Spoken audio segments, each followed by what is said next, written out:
y'all, and thanks for checking in with me and B.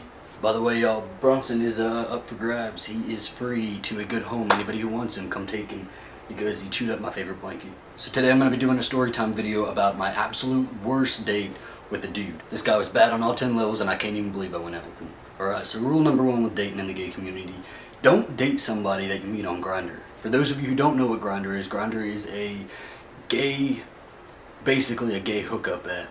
And my dumbass made the mistake of going on there looking for dates. Now every once in a while there are some really cool guys on there who are looking for friends or dates or something like that, but they're very few and far between, and you have to be really cautious when you're going on there looking for that sort of thing, because Grindr is really just a hookup app. It really is. That's basically what it goes down to. So I met this guy, and we'll call him Steve.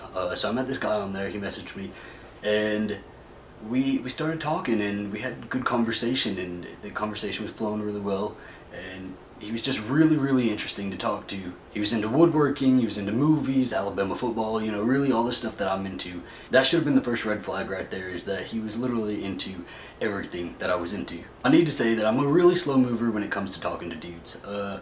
Any dude that I've ever met online or, you know, on a dating app or anything like that, I'm really hesitant to meet up with that dude. It takes me a really long time to even consider meeting up. And so me and him had been talking for like a month or two, and he wanted to meet up. So I said, you know, I like this dude enough. He's really cool. I like talking to him. He's seen my Facebook at this point. I've seen his. You know, I know he's a legit dude. Added each other on Snapchat. So the night comes, I pick him up at his place and take him to Olive Garden. For those of y'all who don't like Olive Garden, you're fucking crazy, because Olive Garden is bomb. You know, I was nervous too. I was really nervous, and I figured he was really nervous too, because he wouldn't say a word the entire drive there. So I just put it down to nerves. I tried to joke with him a little bit, but it didn't work. He was just quiet. We get to Olive Garden, we start eating, and he starts to open up. We're joking back and forth. As we were talking, I kind of got the sense that he hadn't represented himself 100% truthfully. I was asking him about woodworking and about certain movies and stuff like that, just certain stuff like that, and he really acted like he had no idea what I was talking about. And he tried to sort of make up answers that, you know, weren't really correct with what he was talking about. So the check comes, and I'd already intended on paying for him anyway. I'd asked him on the date, and it was the courteous thing to do. But when the check came, he looked at me and he said, "You're paying, right?" And to me that just sounded a little bit rude. I don't like people who assume that you're going to pay for them, or assume any sort of thing involving money. But you know, it wasn't that big of a deal. I said whatever, I paid for it like I was intending to do, and we went on our way. Next, we were planning on going to a bar downtown.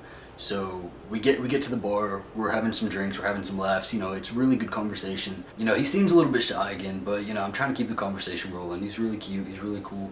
So at this point, we're having drinks, I'm pacing myself. I don't want to get too shit-faced because I have to get us both home, and I don't want to look like an idiot. I'm trying to keep it calm, cool, and collected here, which is not at all what he's thinking, because he proceeds to get fucking obliterated. He is so trashed and so sloppy. Now, another one of my pet peeves is obnoxious people. I don't like if anybody is obnoxious, rude, mean to other people at all. And that is exactly what this guy was doing. As he got more and more trashed, he became more obnoxious and more rude to everybody around him. Not just like got into a little fight with somebody, you know, along the way. He was arguing with everybody, starting arguments with everybody in the bar. So finally, we're just like, you know, I'm thinking we need to go ahead and go. And I make the decision to go ahead and go when he comes up to me and he says, "Hey, give me your card so I can buy drinks." I don't like moochers.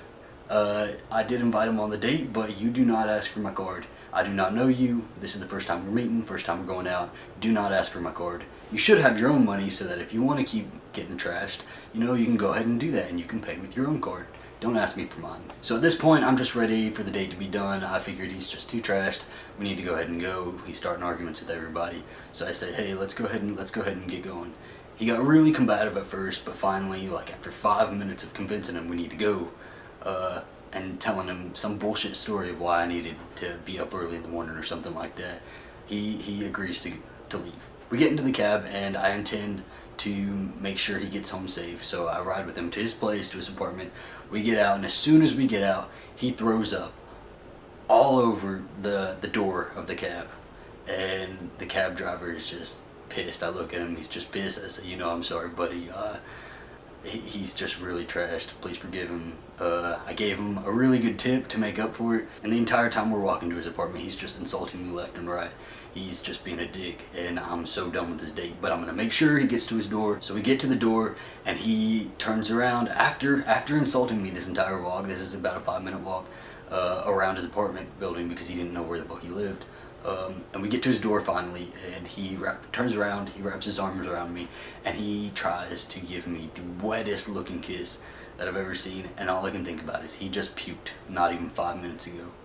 I push him off politely, you know, grab his hands, push him off politely, and I knock on the door, and the entire time I'm knocking on the door, he's just looking at me, he's giving me this really, really shitty look, like he's confused and pissed all at the same time. Finally, his roommate answers the door. I just tell her, you know, he's really trashed. I just want to make sure that he gets here safely, and you can take care of him. I start to walk off, and he yells down the hallway, "You fucking spick."